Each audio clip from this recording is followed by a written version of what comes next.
Salut, c'est Cédric, j'espère que tu vas bien. Alors, dans la précédente vidéo, nous avons vu comment monter les vitesses. Dans cette vidéo, nous allons voir comment descendre les vitesses, comment rétrograder.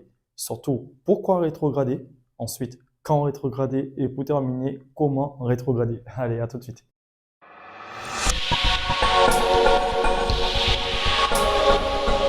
Alors, pourquoi rétrograder et qu'est-ce que ça signifie?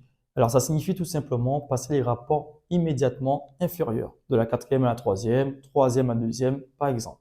Il faut savoir qu'il y a plusieurs raisons pour lesquelles on va rétrograder, mais je vais vous donner que deux raisons qui, selon moi, ce sont les raisons les plus importantes.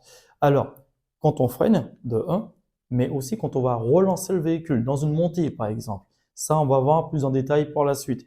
Il faut savoir aussi qu'on ne va pas rétrograder pour freiner. Non. Mais bien entendu, on va freiner pour rétrograder. Alors maintenant, on se repose la question, pourquoi rétrograder? Rétrograder, c'est adapter le rapport de vitesse par rapport à l'allure. Avoir un bon régime moteur. Rétrograder, ça nous permet aussi d'avoir du frein moteur. Bon, j'en parle plus à mes élèves. On va pas entrer dans les détails dans cette vidéo, mais ça nous permet aussi d'avoir du frein moteur. Aussi, ça nous permet d'éviter d'user nos plaquettes, trop user nos plaquettes. C'est-à-dire qu'on va freiner. Si on freine, mais il n'y a pas de frein moteur, on va plus solliciter les plaquettes de frein. S'il y a le frein moteur en plus, on va moins solliciter les plaquettes de frein. Et ce qui dit, les plaquettes de frein vont s'user moins vite.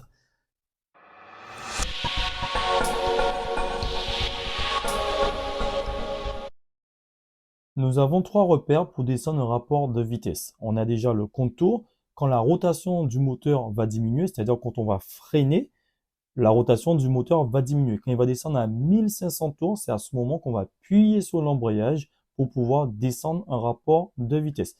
On a le compteur aussi qui est exprimé en kilomètres par heure. Souvenez-vous, dans les vidéos précédentes, on l'avait vu, hein, c'est séparé en plusieurs zones.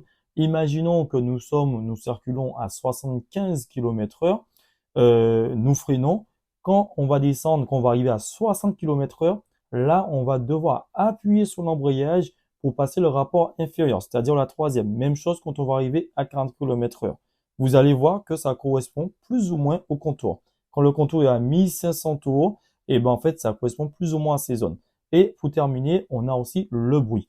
Et moi, je vous invite vraiment à le faire au bruit parce que les deux premiers repères, ce sont des repères qu'un enseignant vous donne comme ça pour vous aider.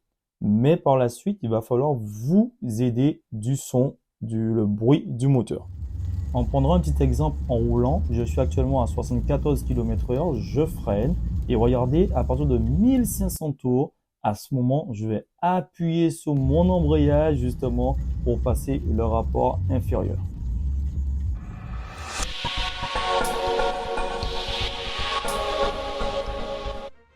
Comment faire maintenant? Alors je circule, je vais appuyer sur mon frein tout en maintenant la même pression sur mon frein. Je vais à partir de 1500 tours appuyer sur l'embrayage pour passer mon rapport inférieur et je vais relever mon embrayage.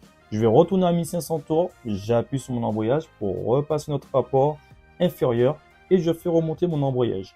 Pour le pied, on va voir ce que ça donne. Donc je vais freiner, je garde cette pression sur le frein, j'appuie mon embrayage, je passe un rapport inférieur et je fais remonter mon embrayage. Et je fais la même chose pour l'autre rapport inférieur. J'appuie sur l'embrayage avant de passer le rapport. Et on va voir dans un tout petit moment comment faire avec le levier de vitesse. Souvenez-vous, avec la manipulation de levier de vitesse, je suis en cinquième. Je vais faire descendre en quatrième après avoir appuyé sur l'embrayage, bien entendu. Même chose, j'arrive à 1500 tours, j'appuie sur l'embrayage. Ensuite, je fais passer en troisième. Tout en maintenant le frein, j'arrive à 1500 tours, j'appuie sur l'embrayage et là justement, je vais passer ma seconde.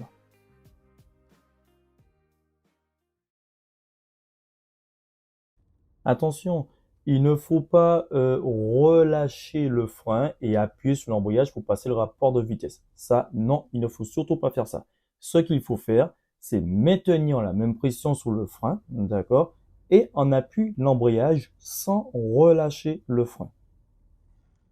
Alors, on va aussi faire attention au levier de vitesse, à la manipulation. Je suis en cinquième, d'accord? Je vais pas le ramener de moi-même parce que sinon je risque de passer en seconde, comme sur la vidéo. Là, je suis en cinquième, je ramène au point mort et ensuite je continue à faire descendre en quatrième. Même chose pour la troisième, d'accord? Je vais pas le faire descendre tout droit parce que sinon j'irai en quatrième. Là, à ce moment, je suis en troisième, je vais le faire descendre au point mort et là le ramener vers la gauche pour aller en seconde. Voilà, cette vidéo, elle arrive à sa fin.